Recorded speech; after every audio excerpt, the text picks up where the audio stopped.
और आखिरी है लिआन। लिआन का कंडीशन क्या है? मियां और बीवी दोनों में से कोई एक दूसरे पर जिना की तोहमत लगाए।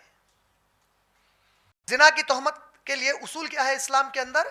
सूरह नूर सूरह नंबर 24 आयत नंबर 2 से लेके आयत नंबर 10 तक जब आप पढ़ेंगे तो अल्लाह ताला बोले, अगर कोई भी आदमी किसी मर्द को या किसी औरत को बोल रहा है कि इन्हों जिना करे, तो 4 आई विटनेसेस, आंखों से देखे सो 4 लोगों को लाना।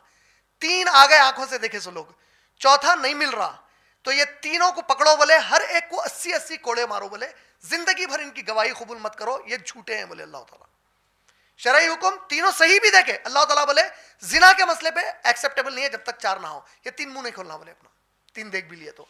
शरई तौर पर सीसीटीवी कैमरा, स्पाई कैमरा लगाकर अगर किसी को जिना की सजा देना चाहे तो शरीयत में सजा नाफिज नहीं कर सकते। कुरान 4 आई विटनेसेस बोला, नो कैमरा विटनेस। जब तक आई विटनेसेस 4 प्रोड्यूस ना हो, जिना की हद नाफिज नहीं होती इस्लाम में। इस एतबार से अब मियां अगर बीवी पे लगाए या बीवी मियां पे लगाए, 4 विटनेसेस कहां से लेंगे? तो ऑप्शन दिया गया उसी सूरह नूर के अंदर, सूरह नंबर 24 आयत नंबर 2 से लेकर 10 तक, कि ये दोनों अल्लाह की कसमें खाएंगे 4 बार एक दूसरे के लिए। अगर मियां अपनी बीवी पे लगा रहा तो नौज़बिल्लाह बोलेगा, मैं अल्लाह की कसम खा के बोल रहा हूं, मैं जो तोहमत लगा रहा हूं मेरी बीवी पे सही है, मैं अल्लाह की कसम खा के बोल रहा हूं जो तोहमत, ऐसा 4 बार बोलेगा। 5वीं बार बोलेगा, अगर मैं झूठा हूं तो अल्लाह की मुझ पर लानत हो।